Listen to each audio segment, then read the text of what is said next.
I'm about to tell y'all a story of when I seen my first witch or vampire. I really think it was a vampire that I came encounter with. And yes, before you ask, I am from New Orleans, so this is home of the voodoo. So, I mean, if you don't believe me, then you don't believe me. But I really believe vampires and witches and all that. I believe in all that type of stuff. Let me run it down, right? So, of course, I'm in the French Quarters. Of course, if you don't know what the French Quarters is what Bourbon Street at. I'm on Bourbon. No, I wasn't on Bourbon. I was in the French Quarters, like 2 streets away from Bourbon, right? But I was working for Amazon delivering packages. So I pull up, me and my partner who I was with, I pull up to this delivery place. Now, I never delivered deep in the French Quarters like this. And if you from New Orleans or you ever been, you go deep into them quarters, it get weird. It's weird on Bourbon Street, but when you go in them quarters, oh, it get weird. Like, it get weird. The whole voodoo stereotype makes sense when you get deep in them quarters like I was. But yeah, I'm deep in the quarters. And then I go to this delivery location and it's weird. Like you had to get buzzed into the apartments, but nothing about the apartments gave bougie a worth being buzzed into. But that's how the French Quarters be though. Cause the living there is very expensive. Like, I'm talking about 4K, 5K, 6K for a trash. Like nothing about it gives updated. But if you in the French Quarter, it's so historic that come with it when you live in the French Quarter. So yeah, we had to get buzzed in. She answered the phone, buzzed us in, gave us the code. We get in there. I find her door, and when she came to the door, I was immediately taken back. Immediate. Because she looked like this lady, y'all. I'm not kidding. She looked like a fairy. Is that the word? Yeah, like she gave fairy, but her energy didn't give fairy. It gave witch or vampire. Anyways, so she opened up the door and she a tiny little lady, like tiny, like small, skinny, old. I'm peeping in the background of the house and it's just like old vintage everything. It didn't smell or nothing like that, but it was old vintage everything. Books are stacked from the ceiling down, right? Okay. I give her the delivery. I think it was like a bed frame or something like that. We give her the package and I'm staring at her, but the person who I came with gone. Keep in mind, dude never left me all day, but for some reason he left. Like I turn around, this dude gone. So I'm like, all right. But the reason why I'm standing at the door is because the lady told us, hold on, I want to give y'all a tip. Okay. So she said she about to give us a tip. I'm still staring at this lady turn around, to make her entrance back into her doorway to go get the tip for us. I'm staring at her like this. Okay. Yo, when I tell y'all this lady disappeared, I don't mean disappeared into her house. I mean she did a turn and that hoe was gone. Gone. Like no trace of her. And I'm looking like, did I just see this? Did this lady just disappear? Or am I tripping? Of course I thought I was tripping. Because like what other explanation could it be? So I'm waiting by the doorway. He gone. She gone. I think she's in the house. I think I'm tripping, but I started gathering stuff like, okay, I'm tripping. This lady went in her house. She gonna get the tip.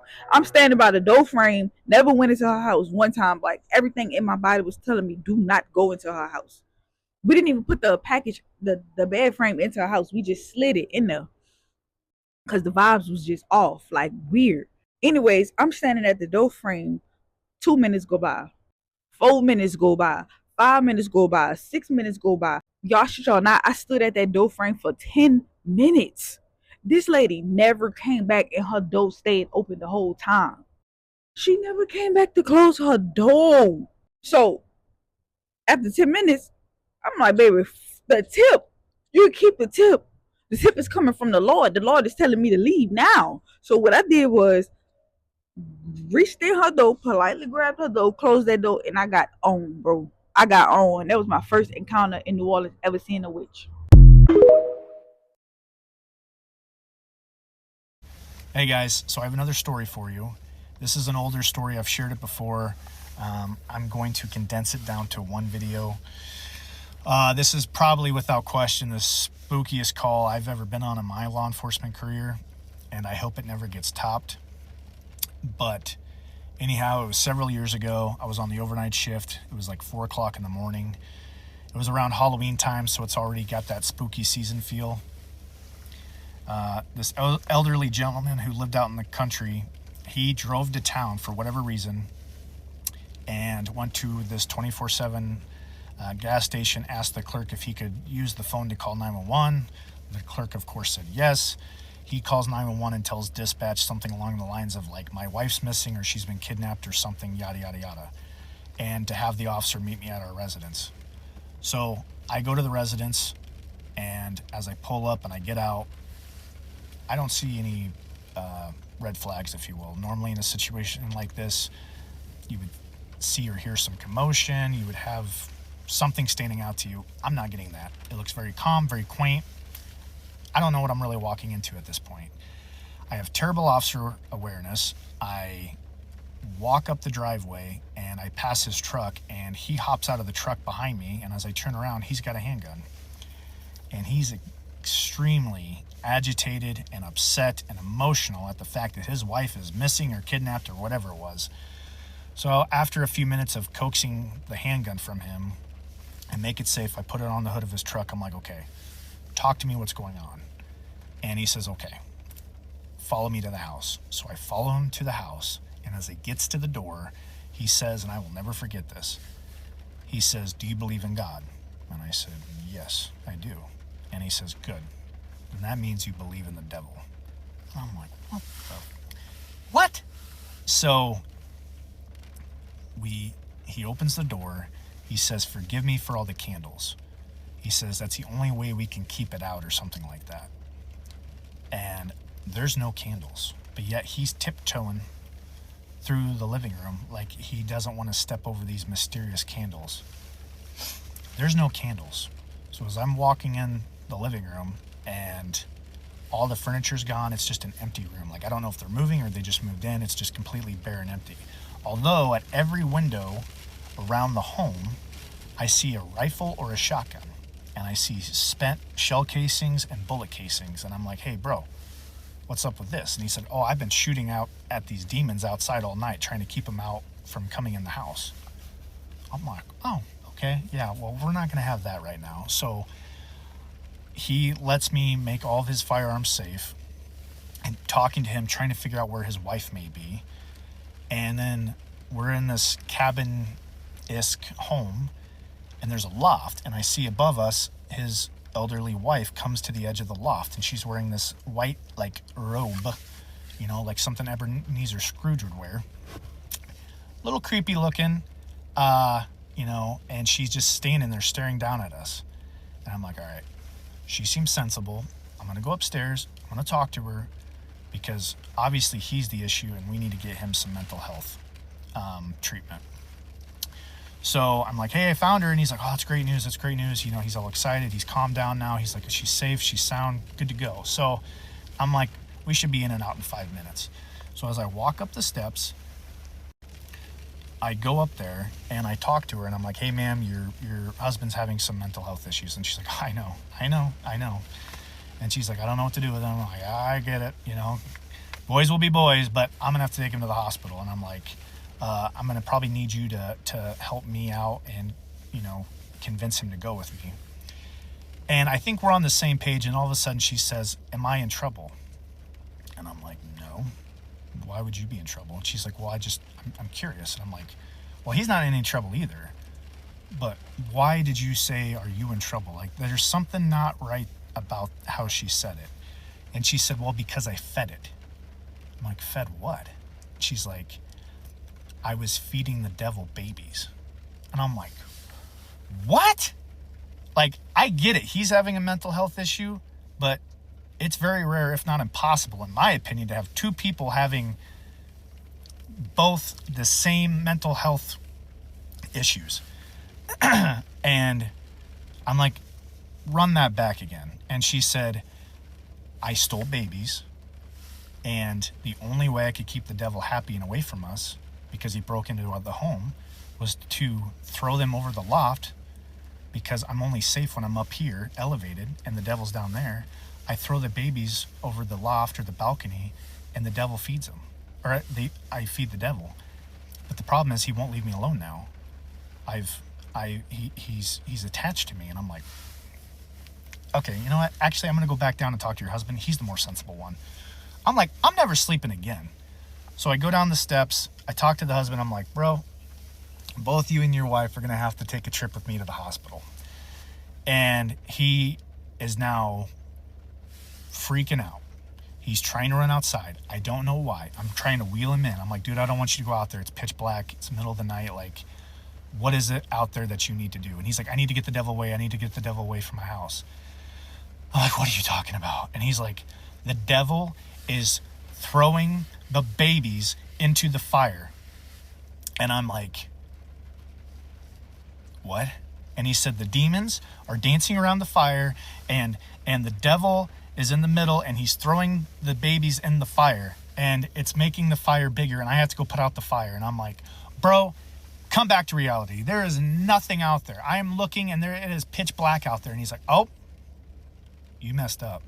He's like, you just pissed them off. They're all looking at you now. And he's like, oh, they're running over here. They're running over here. I'm like, well, shut the shades. Like, I shut the shades, and I'm like, now I'm wigging out. And I'm like, all right, look, we need to come back to reality.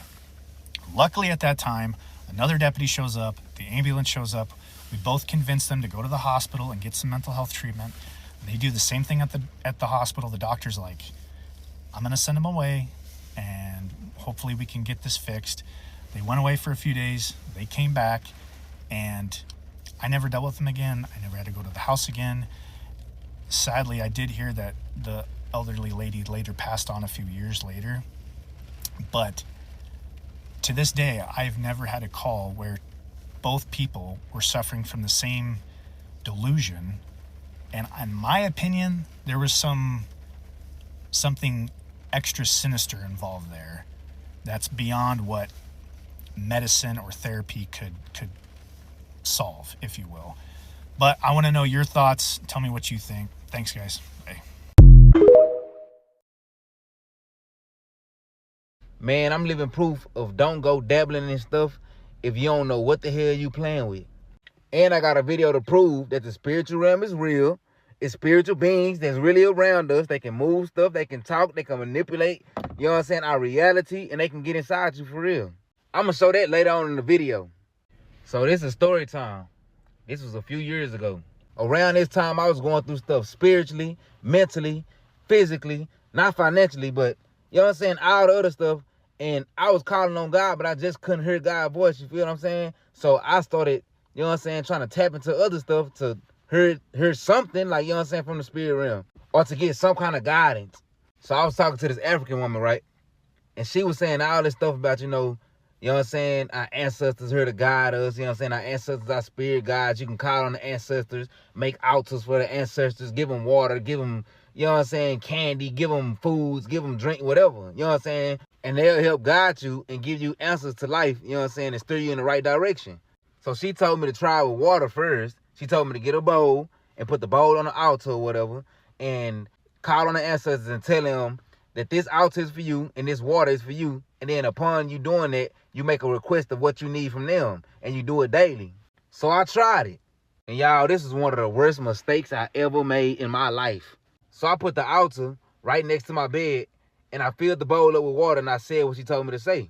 I promise you, all the water inside the bowl was gone in like a day and a half on everything I love, bro. Like somebody just drunk it for real. It wasn't no evaporation. It wasn't hot in the house, nothing. The water was just gone. So it kind of spooked me out. But at the same time, it intrigued me like, dang, this stuff really worked. Like, you know what I'm saying? I'm finna get some answers. So I did that for like a week straight. And I kid you not, in the midst of this week, I started hearing the toilet flushing. I started hearing knocks on the wall. I started hearing people whispering. The sink faucet to come on out of nowhere, nobody in the house. After I started hearing all that stuff, I was like, boy, hell nah, I ain't doing this no more. I denounce this. I rebuke this in the name of Jesus. Niggas always want to call on Jesus when they done got themselves into something. Nah, for real. But anyways, 3 days after I stopped, she started getting crazy. Whatever it was that I called on must have been pissed off. I wasn't feeding it no more. It must have been pissed. I wasn't worshiping it. It must have been pissed off. Because look, this is what it started doing.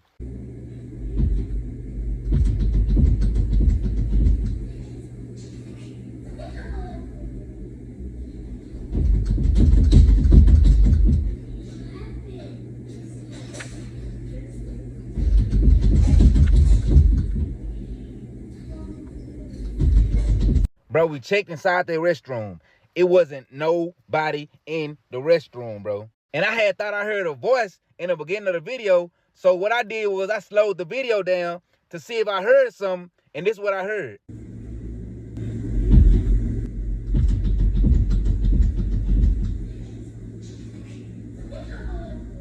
After that video, bro, shit hit the fan. My kitchen caught on fire, damn near killing all of us. One day I woke up, my pipes is busted in the garage and flooded the whole house. Next day I wake up, my $15,000 Frenchie done died.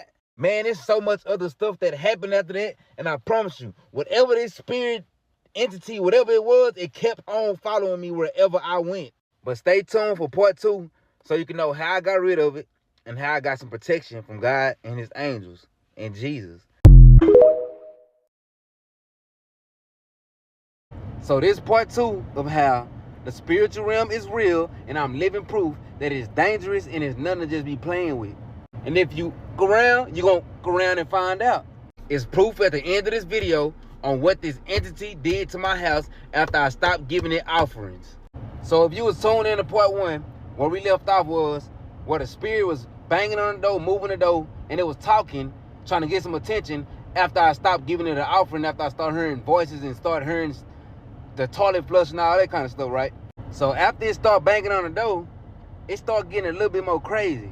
Remember I told y'all it flooded my house, it burnt my kitchen down, and it unalived my dog or whatever? Well, before all that happened, I had actually saw this entity in my restroom. And how I saw it was, I had took some shrooms. I don't do no substances, I don't smoke, I don't really drink like that, I don't do nothing. But around this time, I had took some shrooms just to be trying stuff, right? So when I took these shrooms, I went inside my restroom while I'm on the shrooms to take a shower. We had a big old walk-in shower and whatnot, right? It filled up like half of the restroom. So I go inside the restroom while I'm on these shrooms, and I look at the walls, I look at the floors and everything. Everything looked like water inside of there, right? Everything like a ocean. It looked like you can walk through it, but it looked like water. It looked crystal clear, but not just clear, like the walls wiggling and it looked like water. And as I think about it, it looked like a portal for real. It looked like the walls was alive. But anyways, I go jump in the shower or whatnot, and instantly I started praying. For some reason, I just started praying. I'm like, God, how can I defeat whatever it is I'm facing? How can I get to the next level in life? What is it that I should be doing right now? And y'all, I didn't hear the voice of God, but I did see this damn entity manifest itself on my shower walls, and it was talking, and it kept on saying, know what you want, know what you want, know what you want. Then it started multiplying itself all over the wall and kept saying, know what you want, like with an echo, like, know what you want, know what you want, know. I was like, man, hell no. I'm hearing what this thing's saying, but I'm mainly focused on how this thing looked. Y'all, this being had a cat head with a crown on, with a diamond in the middle of his forehead, and his lower body was a fish body. When I realized what I was looking at, man, I must have hauled ass so fast out that shower. I'm talking about back of my feet hitting my ass cheeks. I'm talking about bare booty, no towel, no nothing, things swinging, hauled ass. I go jump in the bed, lay down and start praying while I'm naked. Man, I'm like, God, I rebuke this in the name of Jesus. I'm rebuking it again. It ain't gone, I'm rebuking it again. So later on that night, I end up going to sleep and I end up having a crazy dream. You will see why it's crazy after I tell you what happened after the dream. So the dream was like, you know what I'm saying, me and my family, we inside this cabin and whatnot, we all eating, playing, enjoying ourselves. And for some reason, while we in this cabin, I end up looking at the cabin window, and in a far off distance, I could see a wave, like a big old water wave, like a tsunami, coming towards the house, like it's gonna knock the whole house down and we finna drown. So in a dream, I'm telling everybody, let's leave, bro, we gotta go, let's leave, let's leave, let's leave. We try to leave, the doors end up being locked inside the cabin. So it was no way we can get out. The windows wouldn't break or nothing. So we end up getting hit by the tsunami inside the dream, and everybody was drowning, and the only person I could pull out of the water was my son. Then after that, I woke up. Y'all tell me why a few days after that dream, that's when my house flooded. Like a nigga like predicted that or something, like, you know what I'm saying? Like some kind of intuition or warning, you feel what I'm saying? You know how they say stuff happened in the spiritual realm first, and then it happened in a physical realm? Well, believe that, because it might not happen exactly the way it happened in the spirit realm, but it do manifest itself. And this is how my house was looking while it was flooding. This is what this being did to the house, you know what I'm saying, for me rebuking it and not giving it no offerings and stuff like that.